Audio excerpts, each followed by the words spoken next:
Hello everyone, কেমন আছো তোমরা সবাই? আজকে দেখে নেব তুলা রাশির জাতক বা জাতিকা, ঠিক আছে? যারা আছো তাদের ক্ষেত্রে এই মে মাস কেমন ধরনের অপরচুনিটি বা কেমন ধরনের কি যেতে চলেছে তুলা রাশির জাতক বা জাতিকা। চলো দেখে নিই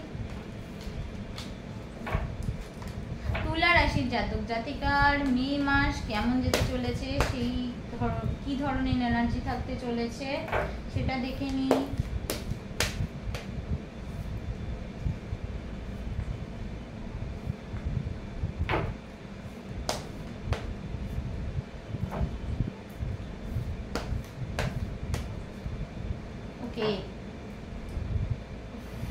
তুলা রাশির জাতক জাতিকা এই মাসে কি ধরনের এনার্জি থাকছে? এই মাসে তোমরা ভীষণ কনফিউজ থাকবে। কোনো জিনিস নিয়ে একটানা ভেবে যাওয়া দেখতে পাচ্ছি, পার্টনারের রিলেশনশিপ নিয়ে একটানা ভেবে যাওয়া দেখতে পাচ্ছি, রিলেশনশিপটাকে নেক্সট লেভেলে পৌঁছানোর একটা চেষ্টা দেখতে পাচ্ছি। এইগুলো কিন্তু থাকছে। ফ্যামিলি প্রেশার থাকছে, কাজের জায়গায় প্রেশার থাকছে, পার্টনারের কিছু স্টাবলনেসের জন্য সেই একটা স্ট্রেস, একটা চিন্তা কিন্তু থাকছে তোমাদের মাথায়। আচ্ছা, নেক্সট হচ্ছে তোমার নিজের কিছু চিন্তা আছে, নিজের লাইফের কিছু চিন্তা থাকবে, ফিউচার নিয়ে বড্ড বেশি ভাবছো। নেক্সট হচ্ছে যেন মনে হচ্ছে তোমাদের একটানা অনেকগুলো কাজ মাথার উপরে চাপিয়ে দেওয়া হয়েছে, ঠিক আছে? সেটা ফ্যামিলি বলো, সেটা পার্সোনাল কাজের দিকে বলো, এই সমস্যা কিন্তু থাকছে। মানে লোডের পর লোড নিয়ে যাচ্ছ, ঠিক আছে? যার ফলে কিন্তু তোমরা ট্রেসে পড়ে যাচ্ছ, এই জায়গাটা দেখতে পাচ্ছি। আচ্ছা, লাভ রিলেশনের দিকে চলে আসি। পার্টনারের কিছু নতুন নতুন অ্যাপ্রোচ বলবো এখানে, অবশ্যই নতুন নতুন কিছু অ্যাপ্রোচ তোমার কাছে আসবে। হঠাৎই সাডেনলি বুকে গিফট করা, ফ্লাওয়ার বুকে গিফট করা, হঠাৎই সাডেনলি কিছু গিফট করা, ঠিক আছে? এই ধরনের এনার্জি থাকছে। পার্টনার কিছু কিছু প্যাশনেট এনার্জি দেখতে পাচ্ছি পার্টনারের কাছ দিয়ে, কিছু নতুন ধরনের যেগুলো এতদিন করেনি সেই রকম কিছু নতুন কিছু প্যাশনেট এনার্জি থাকছে। অ্যাট্রাকশননেস বাড়ছে।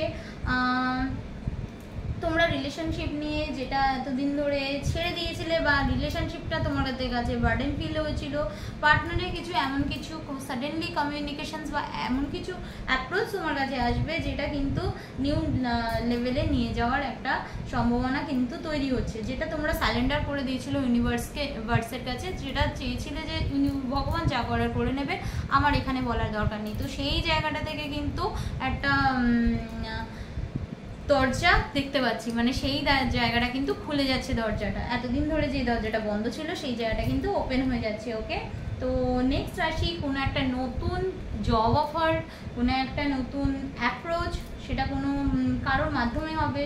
জবের অ্যাপ্রোচও বলা যেতে পারে, বিজনেস অ্যাপ্রোচ বলা যেতে পারে, যে কোনো কিছু, এবং রিলেশন অ্যাপ্রোচ অবশ্যই করে বলা যেতে পারে। তো সেই জায়গা থেকে কিন্তু নতুন কোনো অ্যাপ্রোচ, নতুন কিছু কমিউনিকেশনস কিন্তু আসার চান্সেস রয়েছে। এখানে কিন্তু বৃহস্পতির শুভ ভাব তোমাদের জায়গায় দেখতে পাচ্ছি, তোমাদের রাশিতে দেখতে পাচ্ছি, যার জন্য কিন্তু অনেক কিছু পজিটিভ রেজাল্ট তোমরা পেতে চলেছ। 19শে মের মধ্যে কিন্তু অনেক নতুন কিছু অফার আসার চান্সেস রয়েছে। আচ্ছা, এটা কিন্তু জেনারেল বেস প্রেডিকশন, তো যাদের সঙ্গে রেজোনেট করবে অবশ্যই তারা বলবে, যাদের সঙ্গে করবে না জাস্ট মন শান্ত করে শোনো, যাদের করবে না তো পরে করবে, ঠিক আছে? এটা আমি বারবার বলছি। নতুন কিছু জব অফার, বারবার বললাম, নতুন কিছু সাডেনলি কল আসবে জবের জন্য, কল দেখতেই পাচ্ছি।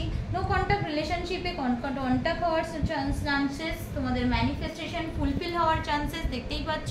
অনেক দিন ধরে ম্যানিফেস্ট করে যাচ্ছ, সেটা ফুলফিল হতে চলছিল না, কিন্তু এই মে মাসে অনেক কিছু ম্যানিফেস্ট ফুলফিল হবে। আচ্ছা, নেক্সট হচ্ছে রিলেশনশিপে পার্টনারের দরুন কিছু আঘাত পাওয়ার চান্সেস রয়েছে, সেটা বলবো তোমার কারণে বা পার্টনারের কারণে কিছু চান্সেস রয়েছে। আচ্ছা, নতুন কোনো communications, new beginning, new Apology পার্টনারের থেকে পাওয়ার চান্সেস রয়েছে, ঠিক আছে? আবারও কিন্তু দিশা এইটা প্রমাণ করে দিল। এবং বৃহস্পতির শুভভাব রয়েছে, ঠিক আছে? যেগুলো চাইছিলে হচ্ছিল না সেগুলো কিন্তু হবে। স্পিরিচুয়ালিটিতে গ্রোথ বাড়বে। যারা যে প্রফেশনে রয়েছে, সেলফ প্রফেশনের ক্ষেত্রে কিন্তু গ্রোথ বাড়বে। এনলাইটমেন্ট, লাইফে এতদিন আলো ছিল না, সেই আলো কিন্তু তোমরা এবার দেখতে পাবে। নেক্সট হচ্ছে তোমার কিন্তু কাজের দিকে ফোকাস থাকবে, কাজের কিন্তু জবে প্রমোশন থাকবে। যারা জব করছো সেখানে কিন্তু একটা প্রমোশন থাকবে, হায়ার লেভেল অফ সাকসেস আসবে এবং অনেক কিছু মানে অনেক জায়গাতে পজিটিভ দেখতে পাচ্ছি। শুধু ফিনান্স একটু প্রবলেমেটিক আছে, মানে ব্যালেন্স করতে পারছো না ফিনান্সটাকে।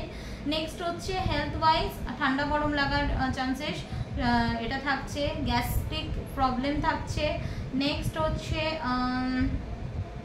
প্রেশার প্রবলেম থাকছে, মানে লো অ্যান্ড হাই এরকম হাই প্রেশার বা এরকম প্রেশার রিলেটেড প্রবলেম থাকছে। তো কেমন লাগলো আমার রিডিং অবশ্যই জানিও। সবটাই তুলে ধরার চেষ্টা করলাম তোমাদের সামনে, কতটা রেজোনেট করলো তোমরা বলবে অবশ্যই করে। আমি চাইবো তোমাদের জন্য সবটাই রেজোনেট করার, তো আমি আমার মতো করেছি। অবশ্যই কিন্তু লাইক কমেন্ট শেয়ার করতে হবে, তাই তো? তো thank you so much friends.